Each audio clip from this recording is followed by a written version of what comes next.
Yang tidak berpihak adalah yang tidak memikirkan masa depan PKL. Kan PKL butuh hidup, cari pendapatan, memenuhi kebutuhan keluarganya.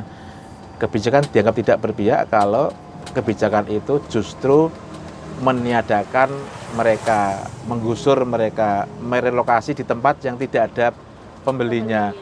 Merelokasi diberi tempat tapi tidak ada itu sama dengan membunuh. Meskipun dibuatkan tenda yang bagus, tapi nggak pernah ada orang lewat. Kan sama saja membunuh, nggak ada yang beli.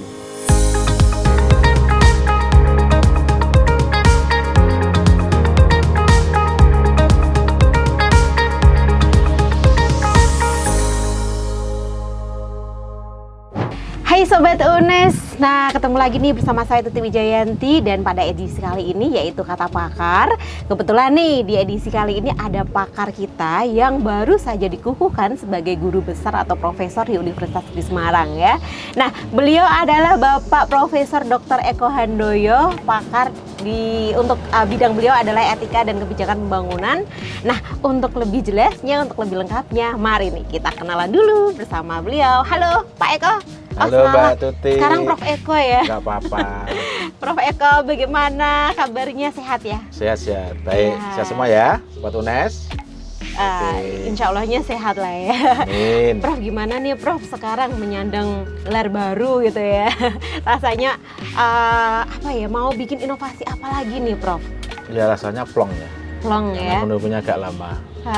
Dan inovasi itu memang menjadi bagian hidup dari hari ke hari. Harus tetap berinovasi supaya bisa survive. Gitu ya. Jadi harus tetap berinovasi ya. Nah, Prof Eko, ini kan kemarin risetnya fokusnya tentang pedagang kaki lima nih. Ya nggak sih ya Prof ya, benar ya? Nah, pedagang kaki lima versi Prof Eko itu apa sih yang dimaksud dengan PKL itu Prof? Ya, pedagang kaki lima adalah salah satu pelaku ekonomi informal yang berdagang di ruang-ruang publik yang sesungguhnya itu bukan milik mereka, tapi karena mereka butuh untuk hidup, maka dia dengan terpaksa menempati ruang publik. Kenapa kok memilihnya fokusnya tentang pedagang kaki lima, Prof? Ya karena memang PKL, ya saya singkat PKL itu merupakan fenomena internasional ya. Di semua negara, terutama di negara-negara Asia, Afrika, dan Amerika Latin itu PKL itu eksis, ada. Bahkan di beberapa negara, di India, di Thailand, bahkan Amerika juga ada. Itu mereka diberi fasilitas, dilindungi, regulasinya itu memberdayakan mereka. Apa yang menarik dari PKL ini sendiri, Prof? Kenapa kok Prof Eko kemudian tertarik untuk ambil pedagang kaki lima nih temanya? Yang menarik PKL itu punya kecerdasan. Jadi kalau selama ini kan kita tahunya ada kecerdasan intelektual, ada kecerdasan emosional. Tapi ada satu kecerdasan yang sering tidak diungkap oleh para pakar, oleh ilmuwan, yaitu kecerdasan ekonomi. Oh, mereka punya kecerdasan ekonomi ya. Baik nih Prof, kalau menurut Prof Eko tentang PKL yang ada di Indonesia saat ini tuh seperti apa sih Prof? Ya, perlu kita bandingkan dulu ya. PKL yang lalu sebelum tahun 2012 dan PKL yang pasca tahun 2012. Jadi sebelum keluarnya Perpres nomor 125 tahun 2012 dan Permendagri nomor 45 tahun 2012, PKL kita itu PKL yang hidupnya tidak jelas. Prospek atau masa depannya juga tidak jelas. Banyak terjadi penggusuran, relokasi yang tidak memberdayakan. Itu banyak terjadi di berbagai daerah, termasuk di Kota Semarang yang juga saat ini tahun 2010. Tetapi setelah keluar Perpres itu dan Permendagri, kemudian diikuti berbagai perda yang ada di berbagai kota dan daerah, maka policy dari pemerintah daerah itu sudah mulai berbeda. Karena mereka harus merujuk pada peraturan yang lebih tinggi, yaitu Perpres nomor 125. Sehingga mereka harus tidak hanya menata pedagang kaki lima, menertibkan, tetapi juga harus memberdayakan.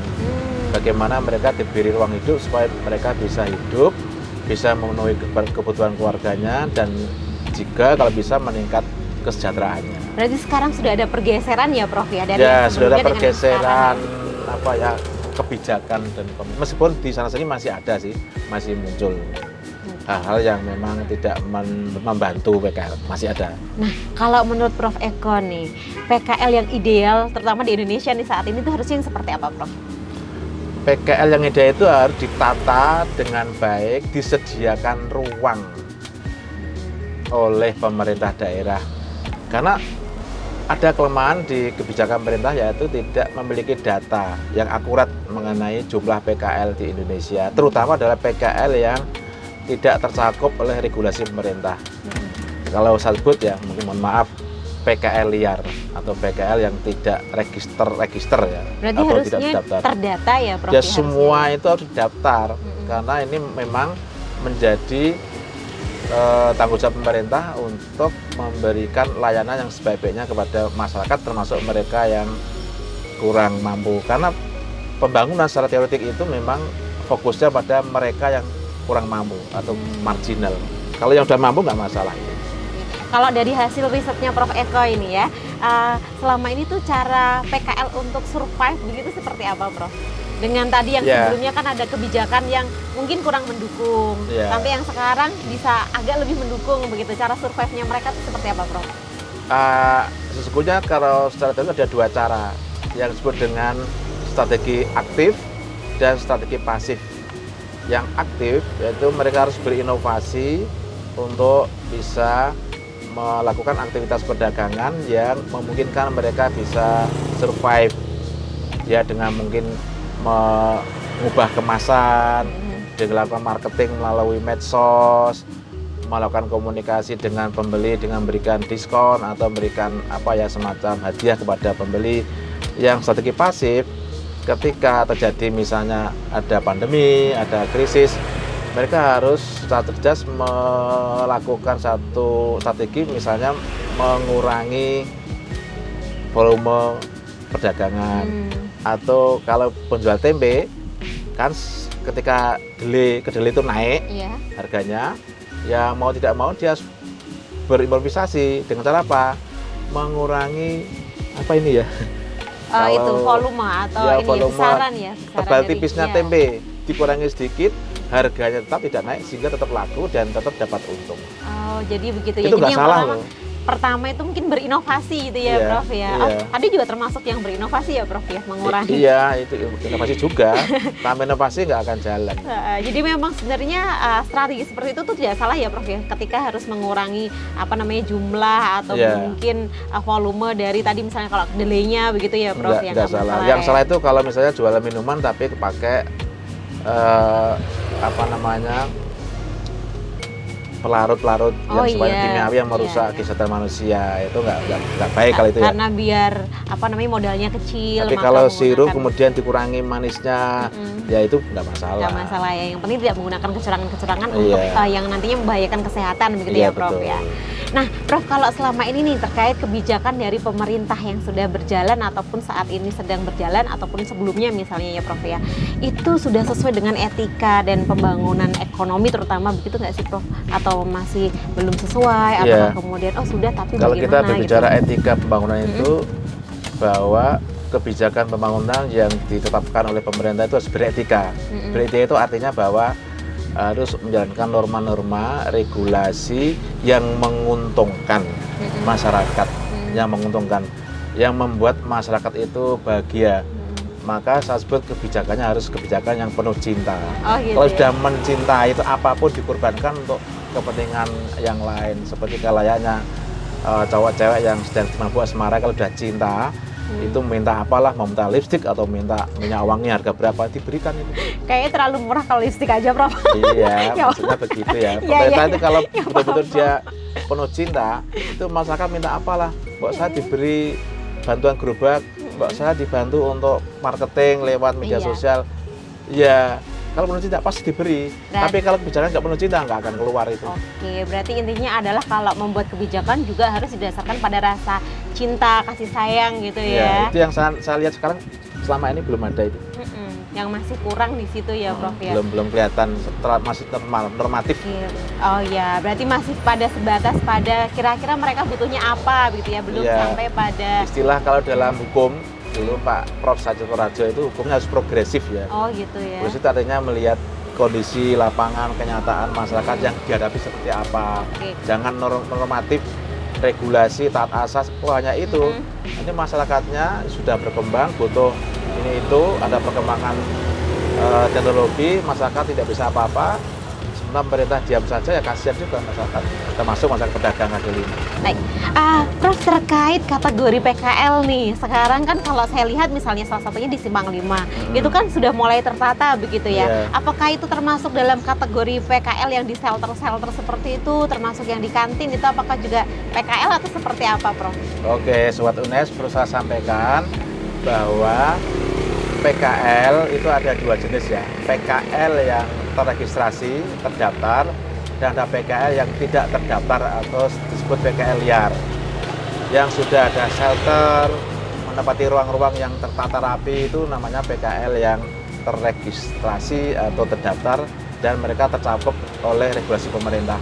Jadi ada bantuan dari pemerintah, ada fasilitasi air, listrik, dan sebagainya. Dan biasanya mereka itu tergabung dalam sebuah paguyuban PKL. Ada paguyubannya Ada ya? paguyuban. Tapi kalau yang liar atau yang tidak terdaftar, yang jumlahnya lebih banyak ini. Yang lebih banyak tidak tercakup oleh regulasi pemerintah, mobilitasnya sangat tinggi, dan kebanyakan yang dijual yang barang-barang eceran kecil-kecil, seperti misalnya jualan HP bekas, jualan kipas angin bekas, pakaian-pakaian bekas yang di jalan raya itu, di pinggir jalan, di dekat bahu jalan, itu jumlahnya sangat banyak dan tidak terdata oleh pemerintah. Mungkin saja ya, pemerintah menganggap kontribusi ekonominya kecil mungkin saja, sehingga tidak didata. Kalau menurut saya harusnya didata. Kenapa, Prof? Ya untuk perlindungan. Oh begitu ya, untuk perlindungan ya. Karena memang di dalam Undang-Undang Nomor 39 tahun 1999 tentang HAM di pasal 38 itu disebutkan bahwa setiap warga negara itu berhak memilih pekerjaan apa yang dia sukai. Oh gitu Ya ya. termasuk mereka ya. Kalau mereka tidak punya keterampilan, tidak punya pendidikan S1, S2, S3, mereka hanya lulusan SD atau SMP, bisanya kerja di jalan aja, jualan ya, harusnya diakomodasi dan dilindungi. Ya. Nah ini yang lemah adalah perlindungan sosial dan perlindungan hukum yang sudah harus saya teliti itu. Sangat lemah itu pada mereka. Ya. Prof, kalau seperti pedagang cilor, kayak seperti itu yang kira-kira seperti di UNES lah, itu kan banyak ya, Prof ya. Itu termasuk PKL juga tidak, Prof? PKL juga. Karena ya. mereka menempati ruang publik, mereka tidak terdaftar. Oh itu berarti modalnya PKL kecil, yang tidak terdaftar tadi ya? tidak tercakup oleh regulasi pemerintah. Oh gitu, jadi karena kan dulu pemahaman tentang PKL itu kan pedagang kaki lima yang bawa gerobak gitu kan ya, memang Prof, ada ya? pergeseran apa ya, pemahaman definisi pengertian atau gitu ya? pembahasan. Yang dulunya itu memang jualannya itu di misalnya kayak gini ya, di dekat-dekat apa ini, Jalan gitu, di bahu pedestrian, tempat jalan kaki, kemudian mereka ada di kanan kiri atau bahkan menempati untuk pedestrian ini ya. Dulu seperti itu, sekarang sudah nggak lagi. Mereka tetap dianggap pedagang kaki lima. Tapi ada juga di satu daerah di Sulawesi yang kemudian menyebut PKL sebagai pedagang kreatif lapangan, gitu bukan ya? pedagang kaki lima. Jadi itu untuk mencakup pedagang-pedagang yang tidak hanya jualan di pinggir-pinggir jalan. Oke, jadi sekarang sudah mulai ada pergeseran ini seperti ya. Prof, tadi kan Prof sempat menyampaikan tentang kebijakan yang kemudian kurang berpihak sama masyarakat begitu atau PKL lebih gitu ya, Prof ya. Nah, mungkin bisa disampaikan Prof yang sudah sesuai begitu, yang berpihak pada masyarakat atau PKL tersendiri itu yang apa, yang belum tuh yang apa, Prof? Ya, yang tidak berpihak adalah yang tidak memikirkan masa depan PKL. Kan PKL butuh hidup, cari pendapatan, memenuhi kebutuhan keluarganya. Kebijakan dianggap tidak berpihak kalau kebijakan itu justru meniadakan mereka, menggusur mereka, merelokasi di tempat yang tidak ada pembelinya. Merelokasi, diberi tempat, tapi tidak, dan itu sama dengan membunuh. Iya, Prof, benar ya. Meskipun dibuatkan tenda yang bagus, tapi nggak pernah ada orang lewat. Kan sama aja membunuh, nggak ada yang beli. Iya. Prof, kalau tadi yang tentang ini perlindungan hukum tadi yang sempat dibahas tadi sama Prof Eko ya, yang katanya juga masih rendah dari hasil riset ya, Prof ya. Itu bagaimana, Prof? Maksudnya seperti apa? Artinya bahwa harus ada regulasi yang melindungi masa depan PKL. Melindungi dalam pengertian tidak hanya menata, menertibkan, ditempatkan di ruang-ruang publik yang memang itu tidak mengganggu lalu lintas atau tidak melanggar ketentuan perundang-undangan, tapi juga harus memberdayakan. Memberdayakan itu artinya kalau PKL itu misalnya tidak mampu melakukan marketing, dilatih bagaimana melakukan marketing yang baik. Gitu, kalau dia nggak tahu bagaimana menggunakan aplikasi medsos, ya dibantu mungkin kerjasama dengan perguruan tinggi, dengan lembaga-lembaga non formal untuk membantu mereka supaya mereka bisa survive, menjual makanan atau minuman atau apapun yang mereka bisa jual.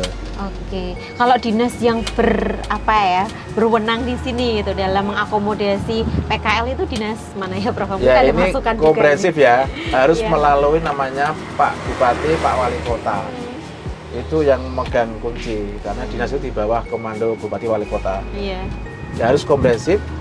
Dinas terkait itu banyak sekali. Ada pariwisata karena juga pedagang itu kan juga membantu pariwisata ketika wisatawan akan makan, minum kan dekat, itu lebih mudah. Kemudian dinas perdagangan yang bantu meregulasi mereka supaya bisa berdagang dengan aman, tidak ditakut-takuti preman, dan mereka bisa berdagang tidak ada yang memeras ya.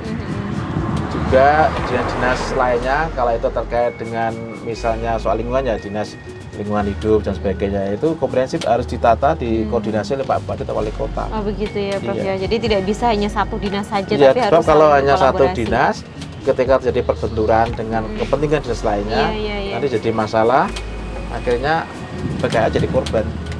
Harus Bupati Wali Kotanya itu.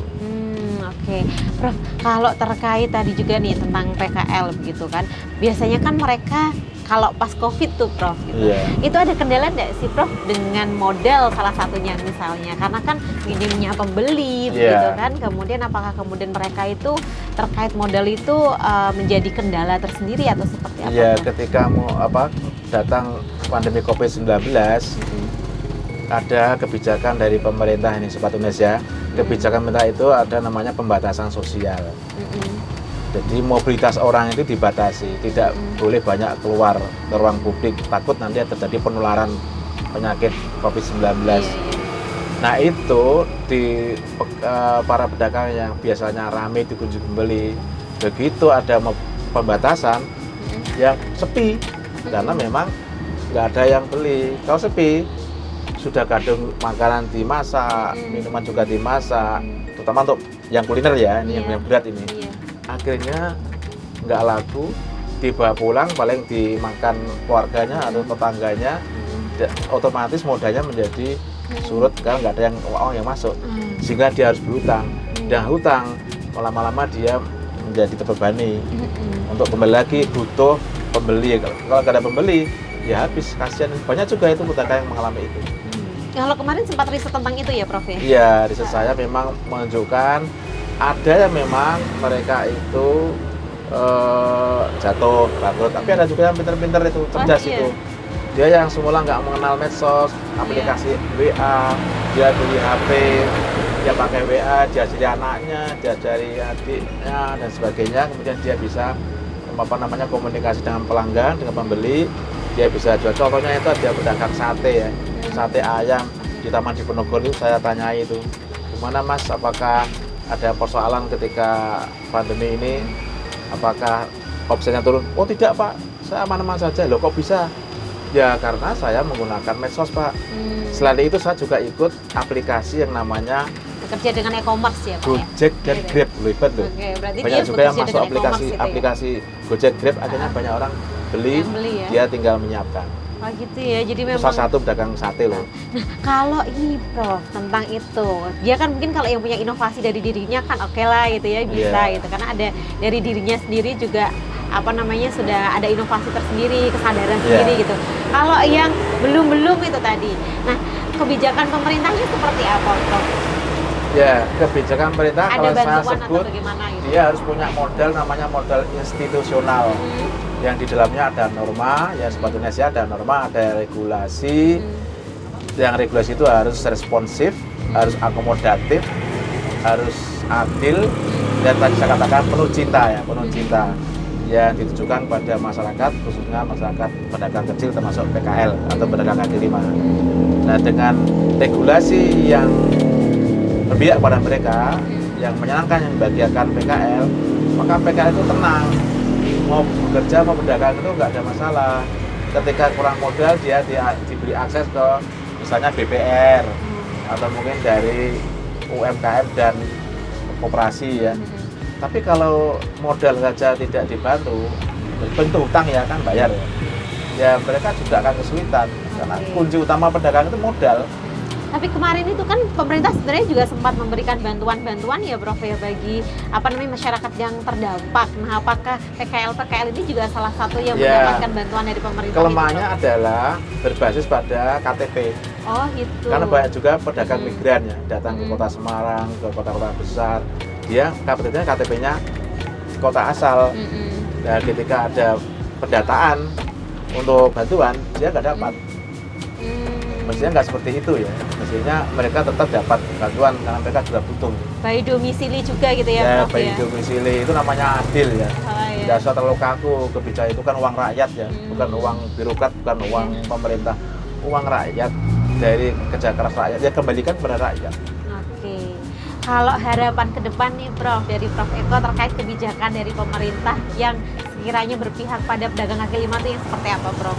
Ya, PKL ya Pak UNES yang saya hormati, PKL itu sesungguhnya sudah punya modal ya, punya modal personal, ya terutama jiwa kewirausahaannya sedikit punya modal finansial tapi sedikit, punya modal sosial karena hebat loh, antar PKL itu saling membantu, tingkat solidaritasnya sangat tinggi, itu berbeda dengan pengusaha besar mungkin bisa saling menjatuhkan nyopot gigit ya ngambil. Tapi kalau pedagang kaki lima itu saling membantu. Ketika di sini misalnya yang jualan gimbal udang penuh, lalu nggak cukup lalu ditimarkan ke temannya yang sampai, gitu ya? jadi itu bagus tuh. Nah, tapi itu nggak cukup kalau tidak diimbangi oleh modal institusional, yaitu kebijakan pemerintah yang berpihak kepada masyarakat kecil, khususnya pedagang kaki lima.